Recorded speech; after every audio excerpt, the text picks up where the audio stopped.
Role model saya Mas Pur. Beneran ya? Betul tenan kok. Sebetulnya orang yang paling inspiratif buat saya itu almarhum ayah saya. Nah, bagaimana saya melihat dari kecil ya ayah saya itu punya nasihat kudu kuat, kudu siap.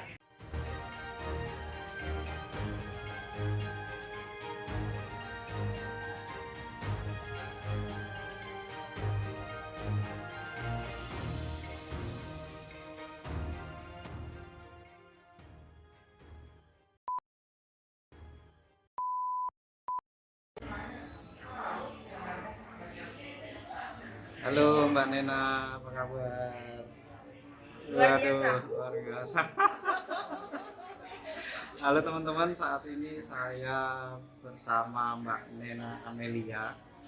Jadi kalau Anda biasanya sore-sore di mobil, terutama di Jakarta gitu ya, nyalakan radio dan style Pas FM, nah Anda akan dengar suara Mbak Nena Amelia. Sebenarnya Luar nggak biasa. Jakarta aja sih, karena kita bisa live streaming sih Mas. Di Jakarta, Semarang, Solo, Dan Surabaya, bisa live streaming kan? live streaming juga ya. Luar biasa. Seorang eksekutif produser radio bisnis yang sangat terkenal Pas FM, dan luar biasanya praktek juga. Praktek. Eh, Urut, tukang urut. Maksudnya? Praktek bisnis, jadi menelurkan bisnis margi kecil. Oh. Saya selalu mengikuti terus tuh Mbak Nena share promosi terus. Sebetulnya saya melakukan ini inspirasinya tuh Mas Pur gitu. Mas Pur itu Oh, ada iya. seorang jurnalis yang udah kampiun banget gitu ya. Terus Mas Pur juga buka usaha Starling Coffee, terus juga ada teknik properti. Sekarang juga lagi komunitas sepeda. Jadi ternyata kita sama-sama stalking ya. Sama-sama mengikuti. Thank you anyway undangannya Mas Pur. Aku merasa bukan siapa-siapa ini. Tersanjung banget loh aku. Jadi seorang jurnalis, sama kan jurnalis di media juga, dan menelurkan sebuah bisnis itu kan luar biasa gitu. Tidak banyak kan kita tahu teman-teman kita yang menelurkan bisnis juga, walaupun hampir setiap hari ketemu bisnismen, Ya, betul. para manajer, para direktur, presiden direktur dan owner bisnis gitu kan, Ya. yang kemudian dipraktekkan, padahal setiap hari dapat advice gitu. Betul. Mungkin karena passion kita ya, passion kita juga memang ada tuh percikan-percikan bisnis ya gitu Mas ya. Jadi ilmu yang kita dapat ya kita aplikasikan terhadap usaha kecil-kecil yang kita bangun. Gitu tuh ya Mas. Ya mungkin ada selain dapat advice, ilmu yang kecil-kecilan dari banyak narasumber kita, juga kadang-kala muncul ide itu karena kepepet. Betul. Baru mau ngomong itu. Sambil kita makan ya. Yuk. Panggilannya apa list audiensnya? Teman-teman aja. Teman-teman aku makan. Seperti juga sambil makan. Jadi kita nyantai gitu. Udah berapa lama kita ketemu Mas Pur ya? Sejak sebelum pandemi. Ini terakhir Betul, kan? wawancara di Bincang Bisnis Mas Eman ya waktu itu ya? Oh iya, jadi Strato Coffee masuk Bincang Bisnis Pas FM, dan itu luar biasa loh, didengarkan oleh seluruh pendengar Pas FM di seluruh Indonesia. Dahsyat. Alhamdulillah. Suara, saking hebatnya Pas FM itu, suara saya jelek kan. Apa jelek? Enggak lah. Suara saya jelek jadi bagus gitu, itu luar biasa. Enggak ada yang jelek. Suara itu karunia. Gimana bisnisnya Mas? Sambil makan lah Mas. Sambil makan ya. Oke teman-teman, kami sambil makan ya. Makan ya. Kita ketemu ini dari lunch sih. Mbak Nena, jadi sudah berapa lama di Pas FM? Kalau karir saya sebagai explore sebetulnya saya awali sejak aku masih SMA. Jadi waktu itu di Jogja memang nggak tahu deh, memang passionnya tuh dengerin musik terus cerit begitu. Jadi dari SMA tuh aku udah ya dengan yang muter-muter pindah-pindah ke beberapa review sampai akhirnya nyangkut di Pasekan ya setelah krisis ya sekitar tahun. Ya malu juga sih kalau ngomong ya jangan. Oh, lalu jadi habis krisis ke Jakarta tuh langsung pas FM. Ya jadi aku di Jogja itu radio sindikasi dari Pasekan. Nah kebetulan waktu itu ada salah satu ininya Pasekan yang keluar, nah itu dari daerah ditarik untuk membantukan awalnya, tapi lama-lama kok keterusan gitu di Jakarta sampai sekarang. Sampai sekarang loh. Berapa kali lalu dari gue buntutnya 1 ya sampai buntutnya 3 Luar biasa. dan nggak pindah-pindah mas, aku tetap Tapi stay. kebanyakan memang teman-teman pas FM itu sangat loyal ya. Jadi lama gitu ya. Jadi Karena nyaman gini, kerjanya. sebetulnya gini, bukan kalau kita bicara mengenai culture atau mengenai lingkungan pekerjaan itu sih aku pikir di setiap perusahaan sama ya.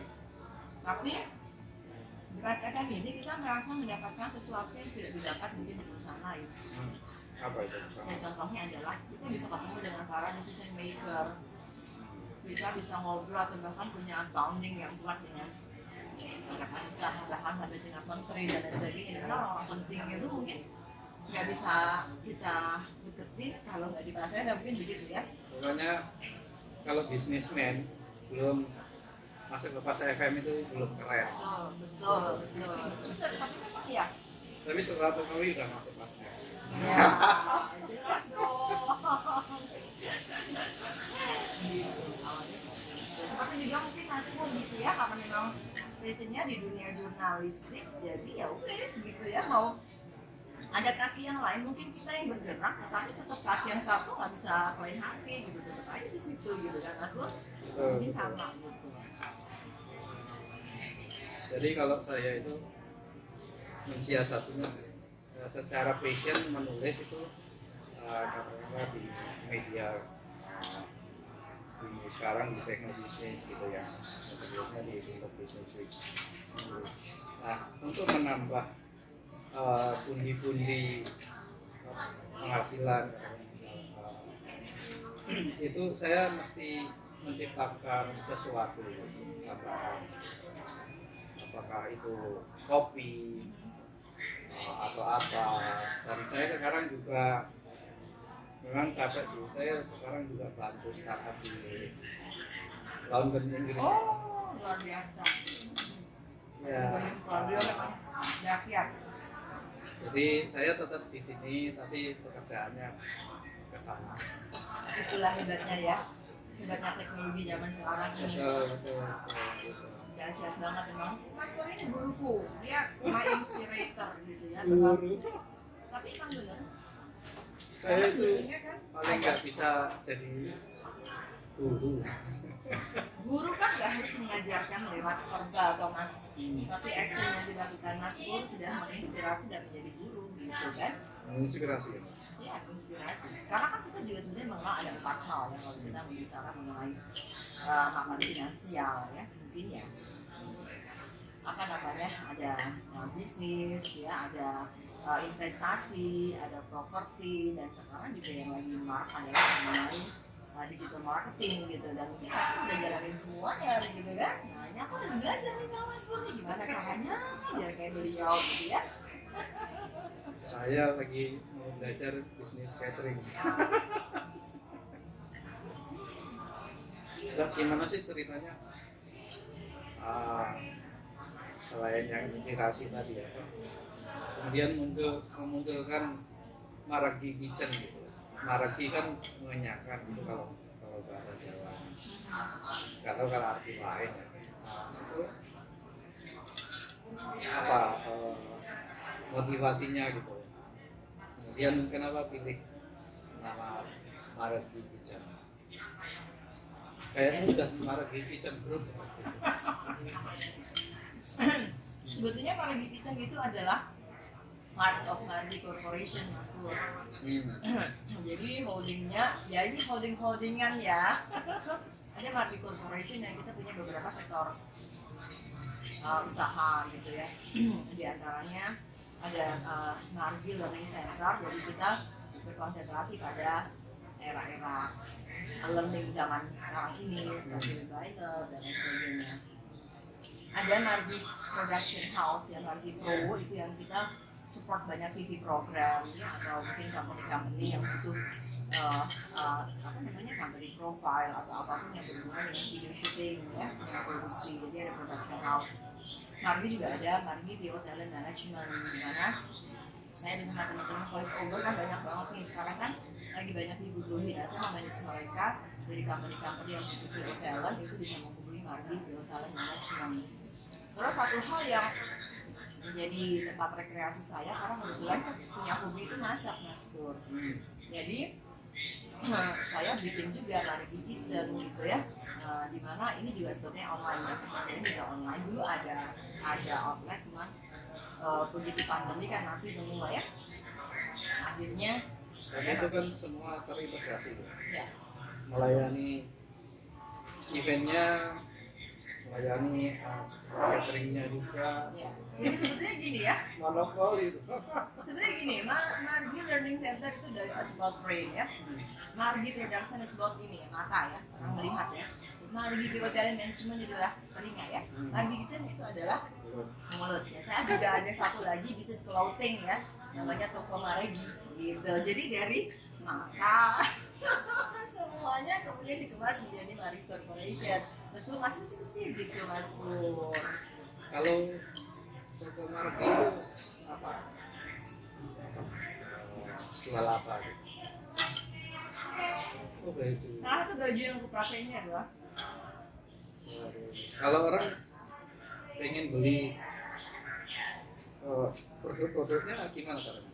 kita ada di Shopee, namanya masih Beautify Yourself. Terus aku juga ada TikTok Toko Margi, ini lagi di develop ya Mas. Itu dua itu.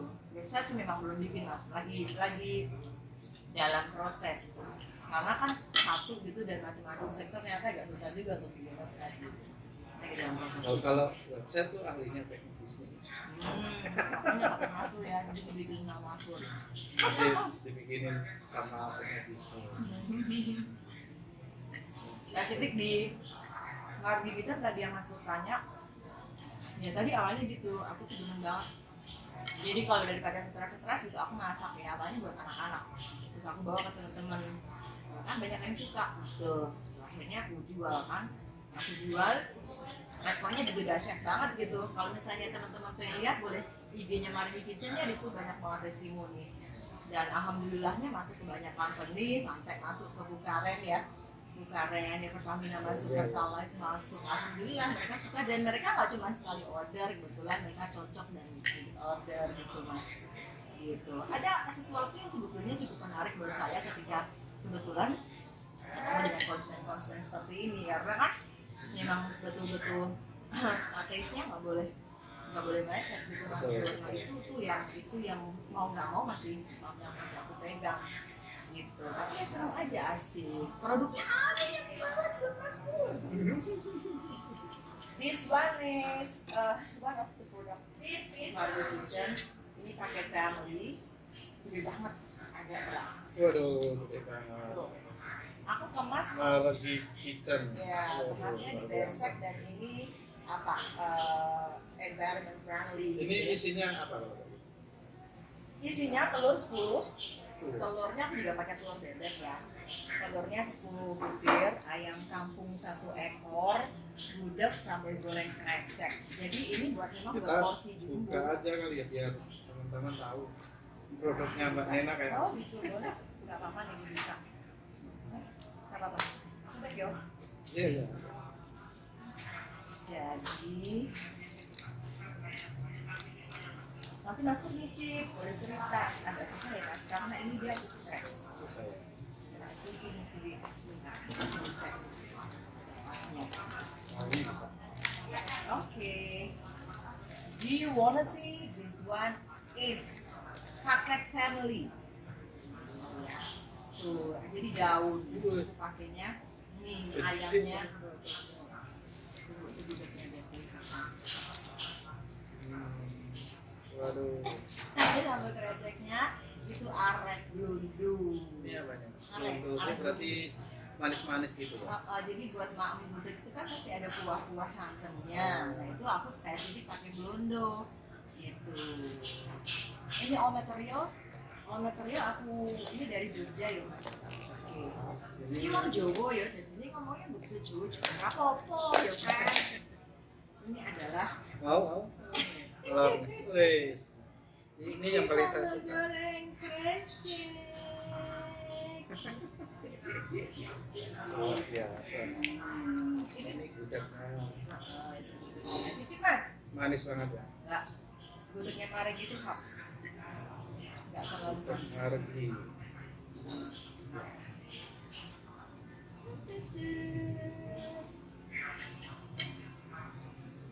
Jos. Terus ini aku ada keripik singkong, pedes, daun jeruk. Nanti mamnya ditaruh di atasnya gudeg. Gitu. Gitu. Sebetulnya sih ini sekedar improvisasi sih, kalau di dunia nggak ada. Gitu. Bagaimana? Rasa jeruknya Ya, ini daun banget. jeruk. Daun jeruk. Ini semua masak sendiri Pak. Iya dong, dengan kasih sayang dan cinta aku Masih rasanya. sempat gitu. Jadi sempet-sempetin kan untuk Margi Fans. Tak katain kasihan Mas Pur. Dia tadi. Mudah-mudahan cocok ya nanti ya Mas Pur ya. Cocok kan. Oh, Jogja sama Solo gudegnya beda. Kalau Beda. Solo itu pipik. Solo kuai santannya pipik. Nggak pakai bumbu, nggak disuruh. Ini dia Mas, nggak apa-apa ya? Ya apa? Yang penting nggak isinya ya Mas. Terima kasih. Oke, yang mau pesan boleh ya di IG-nya @margikitchen.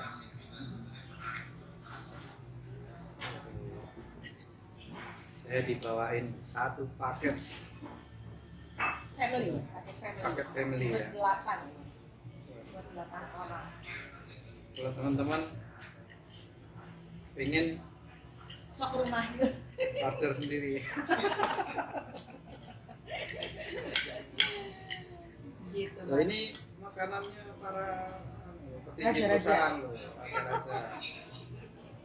Tinggi Pertamina, Amin, tinggi amin, amin. BUMN. Udah nonton kali ya, Bu Karen, Pak Budi. Nonton ya Mas. Mbak, dalam berkarir atau berbisnis itu kan seringkali kita bertumbuh pada inspirasi atau nasihat terbaik yang pernah kita dapatkan mungkin dari seseorang, kemudian dari buku misalnya atau dari manapun yang kemudian mempengaruhi apa ya gaya kita dalam bekerja atau berbisnis. Bagi Mbak Nena, Siapa role model gitu? nasihat terbaik atau role model Mbak Nena itu siapa? Role model saya Mas Pur. Loh, beneran ya? Dulu tenan kok. Role model saya Mas Pur. Sebetulnya kalau kita berkaca kepada pengalaman dari banyak orang itu banyak banget ya Mas Pur ya, dan mungkin itu juga bisa menjadi bagian dari setiap inspirasi langkah yang kita lakukan begitu. Cuman bagiku sih intinya yang penting adalah kita bahagia. Whatever you do, kalau Anda merasa bahagia ya lakuin aja. Ya. Even itu positif gitu kan, harus positif. Kalau yang negatif ya nggak mungkin bikin bahagia gitu ya. Dan tidak mengganggu pekerjaan kita sebagai karyawan juga. Ya. Karena kita kan masih sebagai karyawan bekerja di tempat perusahaan harus bertanggung jawab, dan apa yang kita lahirkan secara terpisah dari perusahaan tempat kita bekerja itu tidak mengganggu pekerjaan kita yang harus dipenuhi juga. Ya pastilah. karena masing-masing kan ada porsinya gitu ya, pada saat kapan kita sebagai seorang employee, pada saat kapan kita sebagai business owner, pada saat kapan aku harus sebagai mama, pada saat kapan aku harus sebagai istri, ya kan banyak banget tuh. Jadi memang masing-masing harus kita pisahkan sendiri gitu. Pokoknya yang penting sih bahagia aja sih Mas Pur. Kalau kita lakukan semuanya dengan bahagia, insya Allah berkah kok gitu ya. Kita bikin orang bahagia, kita bahagiakan diri kita sendiri, udah itu aja, nggak usah muluk-muluk begitu. Lakukan saja secara terus-menerus, nanti juga kalau sudah klik ridho dari beliau pasti akan ada hasilnya, ya nggak Mas? Kalau toh belum ya sabar aja gitu. Ini ngaku ya kalau belum. Tapi tadi nasihat terbaik itu datangnya dari mana sih? Mempengaruhi karir dan bisnis mana gitu. Sebetulnya orang yang paling inspiratif buat saya itu almarhum ayah saya. Bagaimana saya melihat dari kecil ya, ayah saya itu punya nasihat kudu kuat, kudu siap. Cuma 2 kata itu doang. Dalam bahasa Indonesia kudu kuat, kudu siap ya, harus kuat dan harus siap. Apapun itu. Dan ternyata itu bikin saya kuat. Apa aja gitu. Termasuknya aku ditembak Mas Putu tiba-tiba ya aku kudu kuat, kudu siap gitu. Itu doang. Dan ternyata itu dalam. Kudu kuat, kudu siap. Itu dalam Mas Putu. Iya. Ya kan? Jadi ya kudu kuat apapun masalah yang kamu temui dalam kehidupan ini, karena nggak ada setiap orang yang selalu baik-baik saja. Jadi kudu kuat, kudu siap ya. Apapun yang akan kamu temui, ya kamu kudu siap. Harus siap ya. Nah, harus siap. Itu doang Mas Putu.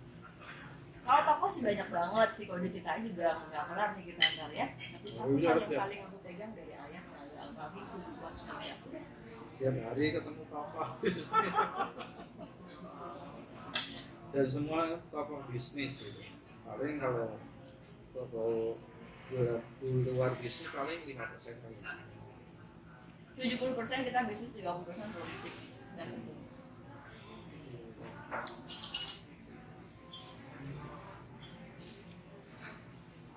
Pak, selama berkarir atau berbisnis itu pernah nggak sih